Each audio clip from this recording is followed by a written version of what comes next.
अस्सलाम वालेकुम जी।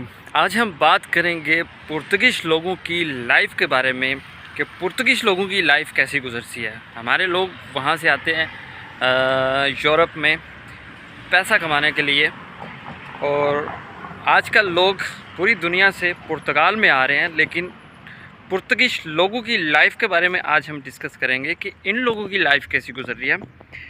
तो देखें, जितनी सैलरीज आप कमा रहे हैं, जितने पैसे आप कमा रहे हैं, उतने ही पैसे पुर्तगीज़ लोग भी यहाँ पर कमा रहे हैं। अरेबिक कंट्रीज़ की तरह यूरोप में नहीं है। पूरे यूरोप में आपको इस लिहाज से यूरोप में आपको यहाँ पर सैलरीज़ के लिहाज से आपको यहाँ पर सेम मिलेगा। अरेबिक कंट्रीज़ में एक मसला यह है कि जो अरेबिक लोग हैं उनकी सैलरीज़ जो गैर मुल्की लोग हैं उनसे डबल से भी ज़्यादा होती है, डबल ट्रिपल होती है। वहाँ पर काम वही होता है, अरेबिक लोग काम वहाँ पर कम करते हैं, लेकिन जो गैर मुल्की लोग हैं, जो एशियन, मोस्टली एशियन लोग जो हैं, वही अरेबिक कंट्रीज़ में भी वहाँ पर जाकर काम करते हैं, मजदूरियाँ वगैरह करते हैं। जो अरेबिक लोग हैं वो तो अच्छी अच्छी जॉब्स करते हैं, छोटी मोटी जॉब तो वो करते नहीं हैं। लेकिन आज हम बात करेंगे पुर्तगीज़ लोगों के बारे में कि पुर्तगीज़ लोगों की लाइफ कैसी है। देखें, जो नॉर्मल सैलरी इस वक्त पुर्तगाल की चल रही है वो 820 यूरो है, और मैक्सिमम जो खाने के पैसे या फिर जो ओवर टाइम वगैरह अगर कोई लगा लेता है तो जो मैक्सिमम सैलरी है वो 900 से 950 या फिर 1000 तक चली जाएगी। और जो पढ़े लिखे लोग हैं, जो स्पेशलिस्ट किसी फील्ड में हैं, जो किसी फील्ड के मास्टर हैं, जिनकी क्वालिफ़िकेशन अच्छी है, जो ऑफिस में काम कर रहे हैं, कोई डॉक्टर है, कोई बड़ा इंजीनियर है, तो उनकी सैलरीज जो है वो तकरीबन 1500 से 2000 यूरो तक भी यहाँ पर लोग कमाते हैं। ठीक है, लेकिन मोस्टली जो नॉर्मल लोग हैं वो 850-900 यूरो या फिर 1000 यूरो तक यहाँ पर भी कमा रहे हैं। लेकिन इनकी लाइफ के बारे में जब आप देखेंगे तो इनकी लाइफ भी तकरीबन हमारी तरह बहुत सारी मुश्किलात में जो है ना फंसी हुई है। इनका मसला क्या है, इनके पास अपने घर ही नहीं होते। भाई, जब शादी करनी है इन्होंने तो अपना घर इन्होंने लेना होता है। ठीक है, ये नहीं है कि वालिदैन जो है उसी घर में बच्चों की शादी करके उनको एडजस्ट कर देंगे। ऐसे बिल्कुल नहीं। बहुत ही कम वालिदैन ऐसे होंगे जो बच्चों की शादियां करने के बाद उनको अपने घर में रुकने की परमिशन देते होंगे। अदरवाइज़ यहाँ पर जो गोरे लोग हैं, जो पुर्तगीज़ लोग हैं, जब बच्चे जवान हो जाते हैं, काम करने लग जाते हैं, तो वो कहते हैं भाई आप अपना घर अब जो है अपने घर को पहले बनाएं, उसके बाद आप शादी करें। तो घर वाले मोस्टली घर के मामले में सपोर्ट नहीं करते। और जो वालिदैन होते हैं वो अपने घर की जो इंस्टॉलमेंट्स हैं वो बूढ़े होने तक जो है वो पे कर रहे होते हैं। ठीक है, यहाँ पर जो पुर्तगीज़ लोग हैं ये भी तकरीबन 65 इयर्स एज तक काम करते हैं, और जब बिल्कुल बूढ़े होने के करीब हो जाते हैं तब ये काम को छोड़ते हैं। और यहाँ पर इनकी जो वो क्या कहते हैं, रिफॉर्मा कहते हैं यहाँ पर पुर्तगीज़ में, और इंग्लिश में जो है जिसको आप पेंशन कहते हैं, वो इनकी 65 ईयर के बाद लगती है। और वो तकरीबन पुर्तगाल के अंदर आप जब 65 ईयर में पहुंचते हैं तो वो पेंशन होती है जी तकरीबन 500 से लेकर 400, 500 या 600 यूरो तक मैक्सिमम इतनी पेंशन होती है। इससे ज़्यादा पुर्तगाल में पेंशन नहीं मिलती। और वो भी देखा जाता है पुर्तगाल के अंदर कि इस बंदे ने काम कितना किया है, इस बंदे ने कितना टैक्स पिया, कितना टैक्स पे किया है। ठीक है, तो पुर्तगीज़ लोग जो हैं ये क्या करते हैं, जब ये शुरू से ही जब ये बड़े होते हैं, जब स्टडी अपनी कंप्लीट करते हैं, जब ये 18 साल में पहुंचते हैं, कुछ लोग तो 18 साल से पहले ही काम शुरू कर देते हैं। उसकी वजह यह है कि वो प्लान कर लेते हैं कि हम हमने स्टडी करनी है या फिर नहीं, हम स्टडी कंप्लीट करेंगे, हमने किस लेवल तक जाना है, हम स्टडी को अफोर्ड कर सकेंगे, हमारे वालिदैन हमें सपोर्ट करेंगे या फिर नहीं। अगर वालिदैन सपोर्ट नहीं करते तो वो उनकी कोशिश होती है कि वो 18 साल से पहले ही काम शुरू कर देते हैं ताकि वो अपना टैक्स पे करना शुरू कर दें। और जितना जल्दी वो अपना टैक्स पे करना शुरू कर देंगे, जब वो बुढ़ापे में जाएंगे तो उतनी जल्दी से वो अपनी पेंशन ले सकेंगे और उतनी ही जल्दी वो काम छोड़ देंगे। क्योंकि बुढ़ापे में जाकर इनके लिए क्या, हर बंदे के लिए काम करना थोड़ा सा मुश्किल हो जाता है। तो इनकी कोशिश होती है अभी हम जवान हैं, हम काम कर सकते हैं, ज़्यादा से ज़्यादा काम करें। ये लोग भी 2-2 ड्यूटियां भी करते हैं और बहुत सारे लोग अपनी कंट्री से दूसरी कंट्री में जाकर काम करते हैं, जर्मन में जाकर, स्विट्ज़रलैंड में जाकर, लक्समबर्ग में जाकर, इस तरह की जितनी बड़ी कंट्रीज़ हैं वहाँ पर जाकर इनकी जितनी यंग जनरेशन है मोस्टली वो बड़ी कंट्रीज़ में यहाँ से मूव हो जाती है। उसकी वजह सिर्फ ये है कि इनको भी यहाँ पर सैलरीज इनकी कम है, इनका जो है इनके खर्चे यहाँ पर रहकर अफोर्ड नहीं होते, ये अपना घर नहीं बना सकते। तो ये बहुत सारे लोग होते हैं जो 2-4 साल दूसरी कंट्रीज़ में लगाकर वापस आकर अपने घर बनाते हैं और फिर यहाँ पर रहते हैं। और बहुत सारे लोग परमानेंट ही वहीं पर चले जाते हैं और अपनी लाइफ को वहीं पर ही गुजारते हैं। और एक बात है कि पुर्तगीज़ लोग जो हैं ये बहुत ही मेहनती किस्म के लोग हैं, ये मेहनत करते हैं।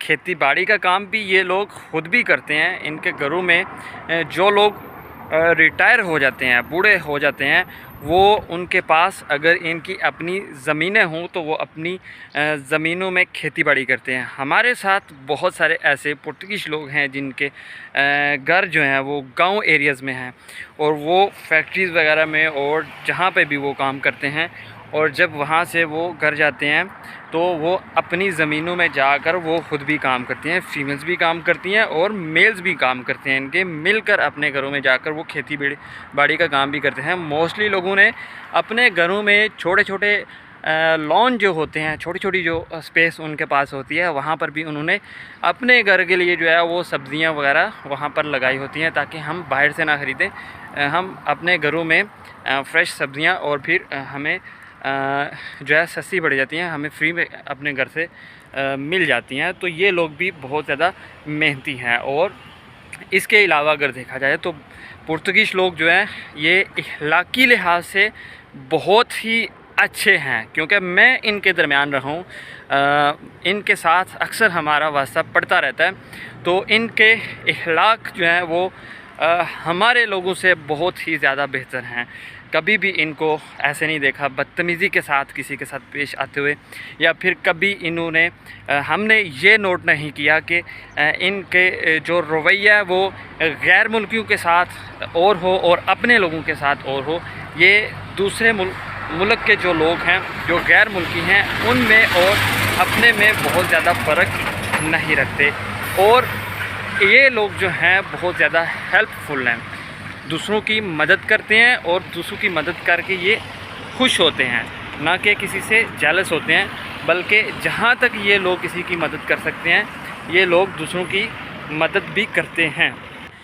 और शादी के मामले में अगर इनको देखा जाए तो यहाँ पर जो चीज़ मैंने देखी है पुर्तगीज़ लोगों में, इसके अलावा भी मेरे ख्याल से पूरे यूरोप में शादी का जो सिस्टम है इनका तकरीबन सेम ही है।